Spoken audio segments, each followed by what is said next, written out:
बिस्मिल्लाहिर्रहमानिर्रहीम। अस्सलाम वालेकुम डियर स्टूडेंट्स।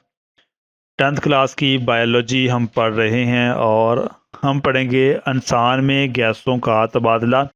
इससे पहले हमने पौधों में गैसों के तबादले के बारे में हमने पढ़ा था। अब हम पढ़ रहे हैं इंसान में गैसों का तबादला यानी गैसेस एक्सचेंज इन ह्यूमन। इंसान में गैसों का तबादला वो किस तरह से होता है ये हम पढ़ते हैं। इंसान और आला दर्जा के दूसरे जानवरों में गैसों का तबादला रेस्पिरेटरी सिस्टम के ज़रिए होता है। यानी इंसान और आला दर्जा के दूसरे जानवरों में गैसों का तबादला रेस्पिरेटरी सिस्टम के ज़रिए होता है। रेस्पिरेटरी सिस्टम को दो हिस्सों में तकसीम कर सकते हैं, यानी हवा का रास्ता और फेफड़े। तो इंसान में जो गैसों का तबादला है वो रेस्पिरेटरी सिस्टम के ज़रिए होता है। रेस्पिरेटरी सिस्टम को हम दो हिस्सों में तकसीम कर सकते हैं, नंबर एक हवा का रास्ता और दूसरा फेफड़े।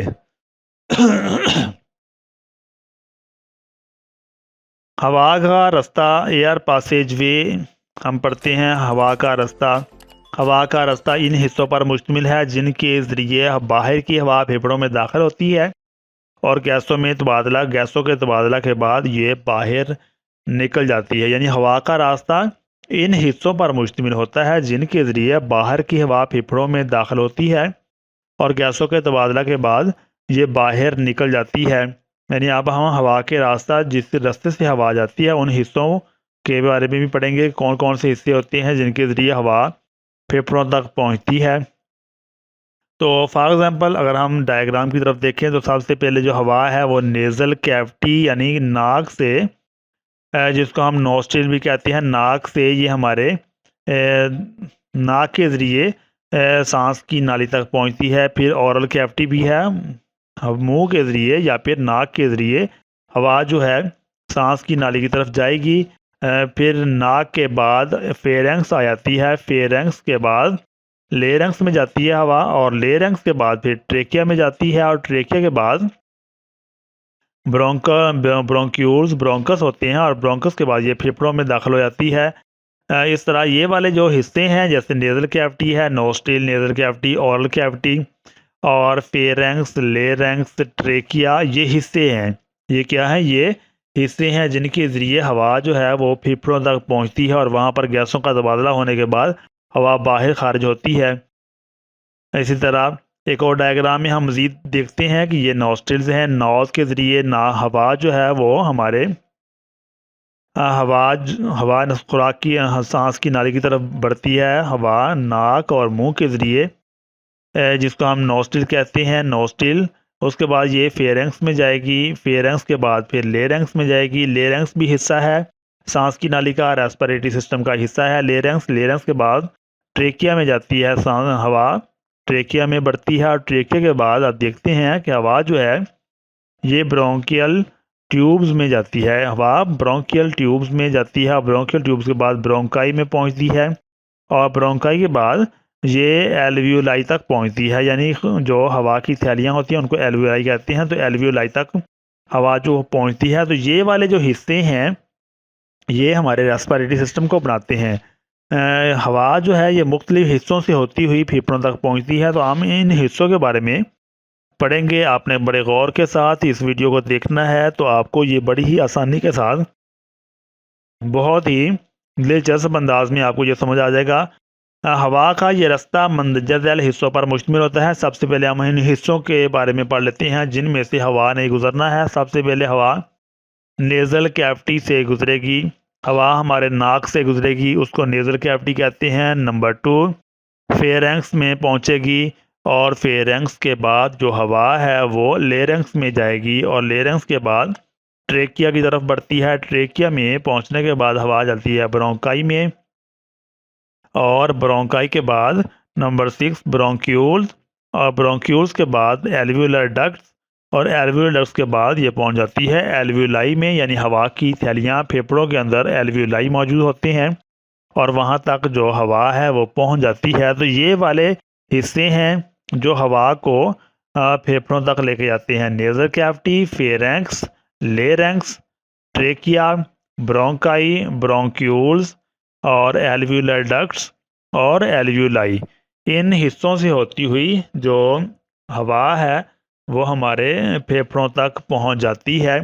तो अगर आप आसानी के साथ इस आर्टिकल को याद करना चाहते हैं तो फिर आपको इन तमाम हिस्सों के जो नाम हैं इनको स्टेप बाय स्टेप्स आपको ये याद करने पड़ेंगे, तो फिर ये आपको भूलेगा नहीं। Nasal cavity, pharynx, larynx, trachea, bronchi, bronchioles, alveolar ducts और एल्वियोलाई, इनके ज़रिए हवा। अब हम इनको तरतीब वाइज पढ़ते हैं। सबसे पहले हम नेज़ल कैविटी को पढ़ेंगे। तो चलिए हम स्टार्ट करते हैं कि नेज़ल कैविटी किस तरह की होती है। नाक के अंदर खाली जगह नेज़ल कैविटी कहलाती है। नाक के अंदर जो खाली जगह होती है उसको नेज़ल कैविटी कहते हैं। ये जिन सुराखों के ज़रिए बाहर खुलती है उन्हें नॉस्ट्रिल्स कहते हैं। एक दीवार नेज़ल कैविटी को दो हिस्सों में तकसीम करती है। हर हिस्सा की दीवारों पर म्यूकस और बाल मौजूद होते हैं जो हवा में मौजूद गिर्द के ज़रात को फ़िल्टर करते हैं। म्यूकस अंदर दाखिल होने वाली हवा को नमी देता है और इसे गर्म करता है ताकि इसका टेम्परेचर जिस्म के टेम्परेचर के तकरीबन बराबर हो जाए। ये है नेज़ल कैविटी, यानी नाक का जो अंदर खाली जगह होती है उसको क्या कहते हैं, नेज़ल कैविटी कहते हैं। और नेज़ल कैविटी जो है उसको एक दीवार ने दो हिस्सों में तकसीम किया होता है जिसको नॉस्ट्रिल्स कहते हैं। एक दीवार उसने दो हिस्सों में तकसीम किया है जिसको नॉस्ट्रिल्स कहते हैं। तो नॉस्ट्रिल्स के अंदर क्या होते हैं, नॉस्ट्रिल्स के अंदर म्यूकस और बाल मौजूद होते हैं। म्यूकस और ये म्यूकस हमारी नॉस्ट्रिल जो है उसके अंदर क्या होते हैं, म्यूकस और बाल मौजूद होते हैं। म्यूकस का काम क्या है, म्यूकस का काम ये है कि जो अंदर दाखिल होने वाली हवा है उसको क्या करना, नमी देना। म्यूकस हवा को नमदार कर देती है और इसे गर्म कर देती है ताकि जिस्म के टेम्परेचर के बराबर हो जाए। और जो बाल होते हैं, ये बाल क्या काम करते हैं, ये बाल मिट्टी के जो ज़रात होते हैं हवा के अंदर उसको फिल्टर करने का काम करते हैं। तो ये है नॉस्ट्रिल या नेज़ल कैविटी का फंक्शन। नेज़ल कैविटी, नाक के अंदर खाली जगह को नेज़ल कैविटी कहते हैं। और नेज़ल कैविटी ये एक दीवार के जरिए दो हिस्सों में तकसीम होती है जिसको नॉस्ट्रिल्स कहते हैं। नॉस्ट्रिल्स के अंदर दो चीज़ें मौजूद होती हैं, एक होती है म्यूकस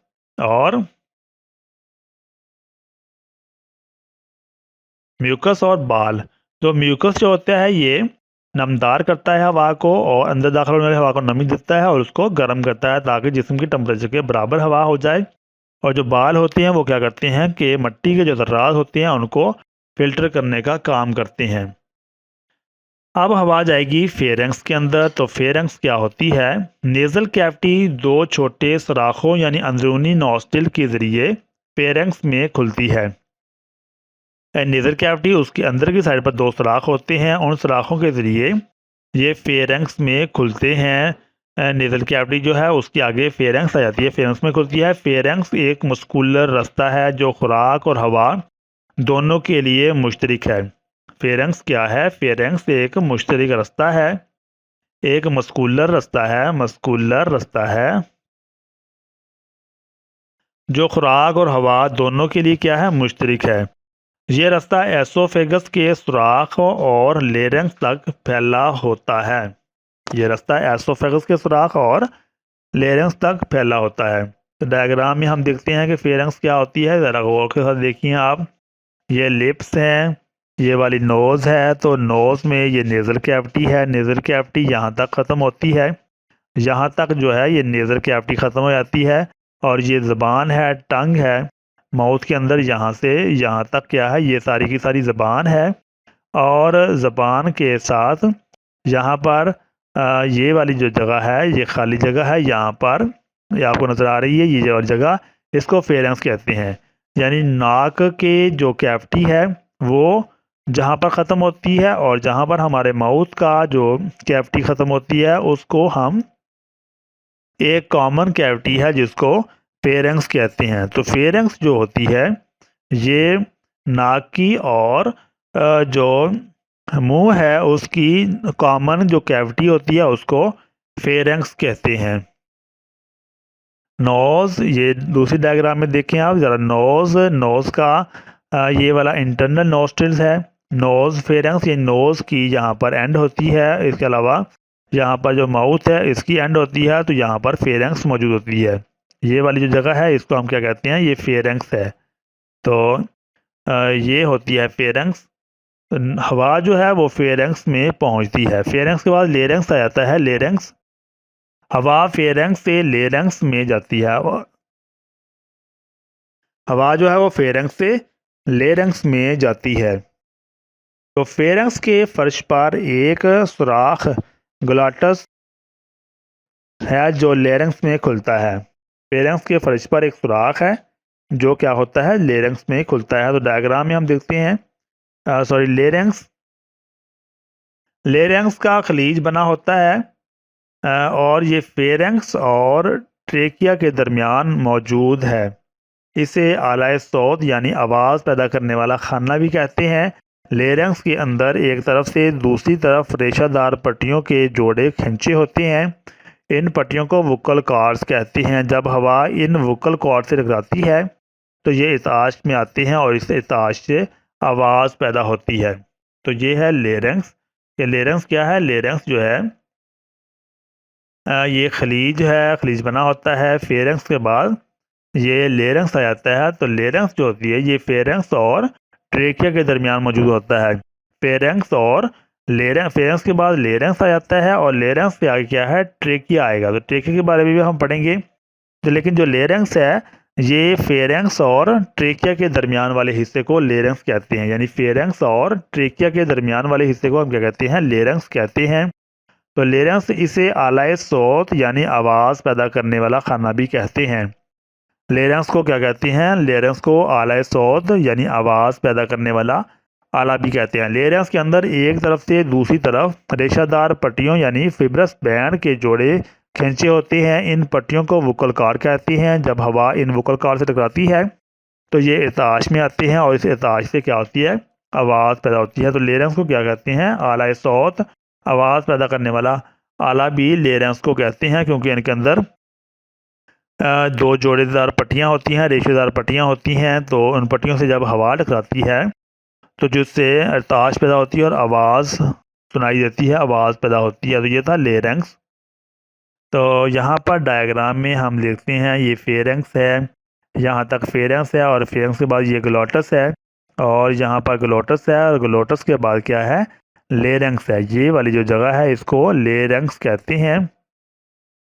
तो लेरेंक्स इसके बाद क्या है, यहाँ पर ट्रेकिया शुरू हो जाता है। ट्रेकिया और फेरेंक्स, ट्रेकिया और फेरेंक्स, यहाँ पर फेरेंक्स है और ट्रेकिया और फेरेंक्स के दरमियान में क्या है, ट्रेकिया के दरमियान में लेरेंक्स है। यहाँ तक ये ग्लोटस है और ग्लोटस जो होता है ये खुराक की नाली और सांस की नाली में कॉमन होता है और ये खुराक को सांस की नाली में जाने से रोकता है ग्लोटस। ग्लोटस के नीचे लेरेंक्स है और इसके बिल्कुल नीचे ट्रेकिया है। ट्रेकिया के बारे में हम पढ़ेंगे कि ट्रेकिया क्या है। ट्रेकिया जो है ये लेरेंक्स से आगे ट्रेकिया है। लेरेंक्स से आगे नीचे को क्या है, ट्रेकिया है, जिसे हवा की नाली कहते हैं, विंड पाइप कहते हैं। ये तकरीबन 12 सेंटीमीटर लंबी एक नाली है। ट्रेकिया क्या है, ये तकरीबन 12 सेंटीमीटर लंबी नाली है और एसोफेगस के सामने की तरफ मौजूद है। ट्रेकिया की दीवार में कार्टिलेज के सी शक्ल के घेरे होते हैं। ये कार्टिलेज ट्रेकिया को सिकुड़ जाने से बचाती है। इसके अंदर हवा ना भी मौजूद हो तो फिर भी इसको क्या करते हैं, सिकुड़ने से बचा देता है। ट्रेकिया जो है ये हवा की लंबी नाली है। ये तकरीबन 12 सेंटीमीटर लंबी होती है और एसोफेगस के सामने की तरफ मौजूद होती है। ट्रेकिया की दीवार में कार्टिलेज के सी शक्ल के घेरे होते हैं। ये कार्टिलेज ट्रेकिया को सिकुड़ जाने से बचाती है। कार्टिलेज क्या करती है, ट्रेकिया को सिकुड़ जाने से बचाती है कि इसमें अगर हवा ना भी हो तो फिर भी सिकुड़ने से बचाती है। तो यहाँ पर हम देखते हैं कि ट्रेकिया ये क्या है। ये वाला जो लेरेंक्स है बॉक्स हमें नज़र आ रहा है, यहाँ से यहाँ तक ये हमारे पास लेरेंक्स है। लेरेंक्स का पोर्शन है, ये वाला लेरेंक्स का हिस्सा है और लेरेंक्स के आगे ये हमें बैंड नज़र आ रहे हैं। ये वाले बैंड ये ट्रेकिया कहलाता है। बैंड ट्रेकिया है और लेरेंक्स के नीचे ट्रेकिया है, यानी हवा की लंबी नाली मौजूद है। ये ट्रेकिया, ये वाला लेरेंक्स है और लेरेंक्स के बिल्कुल नीचे क्या है, लंबी नाली है 12 सेंटीमीटर लंबी नाली, इसको ट्रेकिया कहते हैं। ये वाली ट्रेकिया है और ये यहाँ से स्टार्ट होती है और यहाँ तक ये ट्रेकिया कहलाता है। इसमें सी शक्ल के कार्टिलेज के बने हुए बैंड हैं, ये वाले बैंड हैं सी शक्ल के कार्टिलेज के बने हुए बैंड। इन बैंड्स की वजह से जो ट्रेकिया है, जो सांस की नाली है, ये पिचकती नहीं है, बिल्कुल खुली रहती है। अगर हवा इसके अंदर ना भी मौजूद हो तो फिर भी कार्टिलेज की वजह से ये नाली जो है वो खुली रहती है, ये नाली सिकुड़ती नहीं है। तो ये कार्टिलेज का फंक्शन होता है। तो ट्रेकिया भी समझ में आ गया होगा आपको कि ट्रेकिया क्या है, सांस की लंबी नाली होती है ट्रेकिया। और ये एसोफेगस भी हम देखेंगे कि एसोफेगस क्या होती है, खुराक की नाली को एसोफेगस कहते हैं। हम ब्रोंकाई के बारे में पढ़ते हैं कि सीना में दाखिल होने पर ट्रेकिया 2 छोटी नालियों में तकसीम हो जाता है, जिन्हें ब्रोंकाई वाहद ब्रोंकस कहते हैं। यानी सीने में दाखिल होने के बाद ट्रेकिया क्या करता है, 2 छोटी नालियों में तकसीम हो जाता है, जिन्हें ब्रोंकाई कहते हैं। तो वाहद क्या है, ब्रोंकस। ब्रोंकाई की दीवारों में कार्टिलेज की बनी प्लेटें लगी होती हैं। ब्रोंक्यूल्स, हर ब्रोंकस अपनी जानब के फेफड़े में दाखिल होकर छोटी शाखों में तकसीम हो जाता है। हर ब्रोंकस क्या करता है, अपनी जानब के फेफड़े में दाखिल होकर छोटी शाखों में तकसीम हो जाता है। फेफड़ों में ब्रोंकाइल तकसीम होकर बहुत बारीक नालियां बना देते हैं, जिन्हें ब्रोंक्यूल्स कहते हैं। फेफड़ों में दाखिल होने पर ब्रोंकाई क्या करती हैं, तकसीम होकर बहुत बारीक नालियां बना देती हैं, जिन्हें ब्रोंक्यूल्स कहते हैं। तकसीम होकर जैसे जैसे ब्रोंक्यूल्स बारीक होते जाते हैं, इनकी दीवारों से कार्टिलेज भी ख़त्म होता जाता है। तो ट्रेकिया है, सांस की लंबी नाली है ट्रेकिया यहाँ तक ख़त्म हो जाती है। फिर ट्रेकिया जो है वो ब्रोंकाई में तकसीम हो जाती है, यहाँ तक ये ब्रोंकाई है। और ब्रोंकाई फिर मज़ीद तकसीम होकर ब्रोंक्यूल्स में तकसीम हो जाते हैं। ब्रोंकाई ये वाली ट्रेकिया है, यहाँ से यहाँ तक क्या है, ट्रेकिया है। ये लेरेंक्स है, लेरेंक्स के बाद क्या है, ट्रेकिया है। ट्रेकिया के बाद ब्रोंकाई है, एक ब्रोंकाई ये है और एक ब्रोंकाई ये है, 2 ब्रोंकाई हैं। और ब्रोंकाई फिर मज़ीद तकसीम होकर ब्रोंक्यूल्स बना देते हैं। ब्रोंकाई तकसीम होकर क्या करते हैं, ब्रोंक्यूल्स बना देते हैं। ब्रोंक्यूल्स का इख्तिताम बहुत बारीक और छोटी ट्यूब्यूल्स में होता है, जिन्हें एल्व्यूलर डक्ट्स कहते हैं। यानी ब्रोंक्यूल्स मज़ीद तकसीम होकर क्या करते हैं, बहुत ही बारीक और छोटी ट्यूब्यूल्स बनाते हैं, जिन्हें एल्व्यूलर डक्ट्स कहते हैं।